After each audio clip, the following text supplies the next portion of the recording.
नमस्कार दोस्तों, आप देख रहे हैं सिनेमा हॉल और मैं अजय ब्रह्मात्मस। आज मैं तमिल फिल्म कर्णन की चर्चा करूंगा। यह फिल्म अमेज़ॉन प्राइम वीडियो पर स्ट्रीम हो रही है। इस फिल्म पर आगे बात करने के पहले मैं आपसे आग्रह करूंगा कि आप buy me a coffee link पर जाएं और कॉफ़ी ख़रीदें, मेरे साथ रहें, मुझे सपोर्ट करें। मारी सेल्वराज की फिल्म कर्णन एक बहुत ही प्रखर और प्रभावशाली तमिल फिल्म है। यह दलित अस्मिता, निम्न जाति की अस्मिता और प्रतिष्ठा और पहचान के संघर्ष और विजय की कहानी है। कहते हैं यह एक सच्ची घटना पर आधारित है जो तमिलनाडु में पिछली सदी के आखिरी दशक में, यानी जिसे हम 90s कहते हैं, उसमें 95 में हुई थी। इस सच्ची घटना में एक ड्राइवर, बस ड्राइवर और एक छात्र के बीच इतना ज़बरदस्त हंगामा हुआ था कि पुलिस विभाग के 600 पुलिसकर्मियों ने इस गांव पर धावा बोल दिया था। लगभग 6 घंटे तक यह संघर्ष चला था, दो तरफा संघर्ष। और यह संघर्ष इसलिए था कि उच्च जाति के समाज, उच्च जाति के प्रतिनिधि को यह बात स्वीकार नहीं थी कि निम्न जाति के प्रतिनिधि अपनी आवाज़ भी कैसे उठा सकते हैं, वह समाज कुल बुला भी कैसे सकता है। तो उसी सच्ची घटना को लेकर मारी सेल्वराज ने यह फिल्म बनाई है। सच्ची घटना पोडियान कुलम की थी। फिल्म में उस गांव का नाम कोडियान कुलम कर दिया गया है। फिल्म की शुरुआत होती है जहां हम देखते हैं कि एक बच्ची, किशोरी, बीच सड़क पे छटपटा रही है और उसके अगल बगल से गुजरती गाड़ियां रुकती भी नहीं हैं, कोई उस पर ध्यान नहीं देता है। उसकी मौत हो जाती है। मौत होने के साथ उसके चेहरे पर एक दैवीय आकृति उभरती है और यह प्रतीक है। तमिलनाडु के देहातों में कहा जाता है कि जो लड़कियां शादी के पहले छोटी उम्र में मर जाती हैं वह देवी में तब्दील हो जाती हैं, ग्राम देवी बन जाती है। बाद में हमें पता चलता है कि कर्णन उसी का भाई है और कर्णन गांव का एक सामान्य सा युवक है। कह लें कि थोड़ा आराम तलब है, अपनी मनमर्जी का मालिक है। उसकी बड़ी बहन की अभी तक शादी नहीं हो पाई है, माता पिता की स्थिति अच्छी नहीं है और वह गांव में बड़ा हो चुका है। उसके आसपास शोषण चलता रहता है। चील आते हैं, चूजों को झपटते हैं और चले जाते हैं। यह भी एक बिंब है जो बताता है कि ऊंची जाति के द्वारा निम्न जाति का शोषण चलता रहता है। इसमें कौन सी बड़ी बात है। लेकिन हम धीरे धीरे फिर देखते हैं कि कर्णन जिन स्थितियों से गुजरता है, जैसा अपमान होता है उसका, और जिन सच्चाइयों से उसका सामना होता है, उसके अंदर एक गुस्सा, एक क्रोध, एक प्रतिकार पनपता जाता है और धीरे धीरे धीरे वह पूरे गांव का प्रतिनिधि बन जाता है। वह गांव की लड़ाई लेकर आगे बढ़ता है। लड़ाई क्या है निम्न जाति की?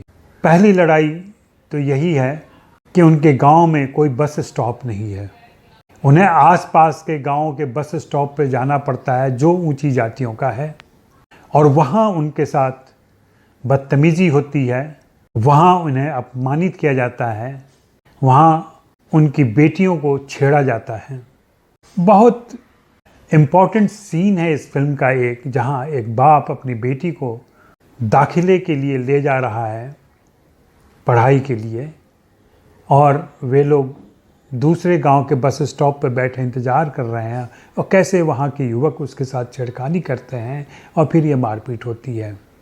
ऐसे ही एक सीन है जहां एक गर्भवती औरत अपने बेटे और पति के साथ अस्पताल जाने के लिए निकलती है और वह इंतज़ार करती है कि उसके गांव के पास से गुजरती कोई गाड़ी रुके और वह उसे लिफ्ट दे दे। ऐसा नहीं होता है। बसें आती जाती रहती हैं। आखिरकार उसके बेटे को गुस्सा आता है और वह एक पत्थर उठाकर जाती हुई बस पर मार देता है। बस का कांच टूट जाता है और फिर बस रुकती है। फिर बड़ा सा हंगामा होता है और यहीं से कहानी एक टर्न लेती है।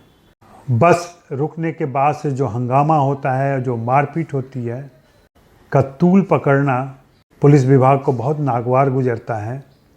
बाद में हम देखते हैं कि कर्णन तय करता है कि उसके गांव में बस रुकेगी और इसके लिए वो बहुत बड़ा हंगामा करता है।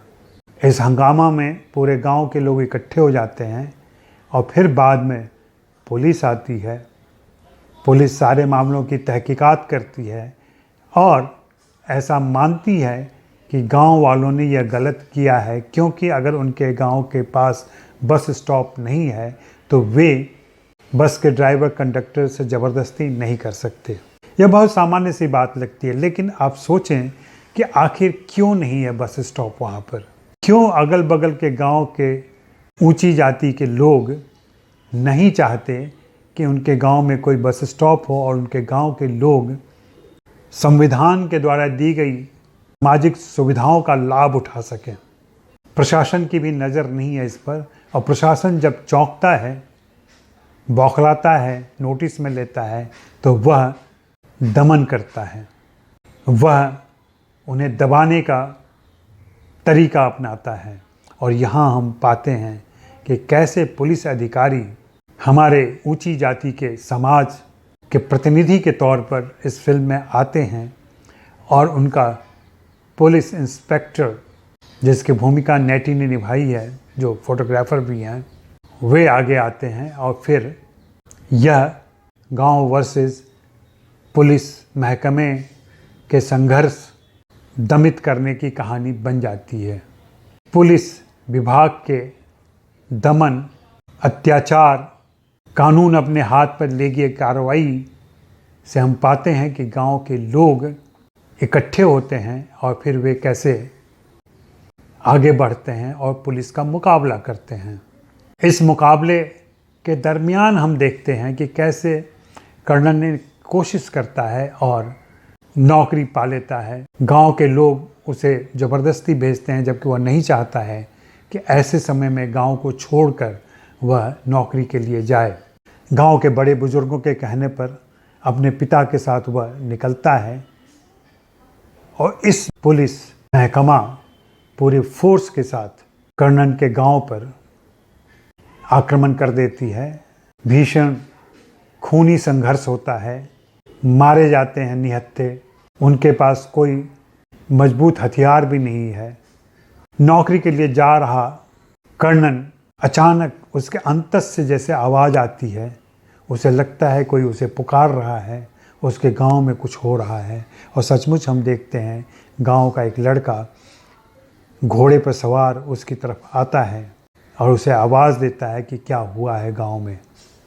कर्णन अपने पिता के मना करने पर भी गांव लौटता है और फिर जो संघर्ष होता है और संघर्ष के बाद जो विजय होती है, यही इस फिल्म की कहानी है।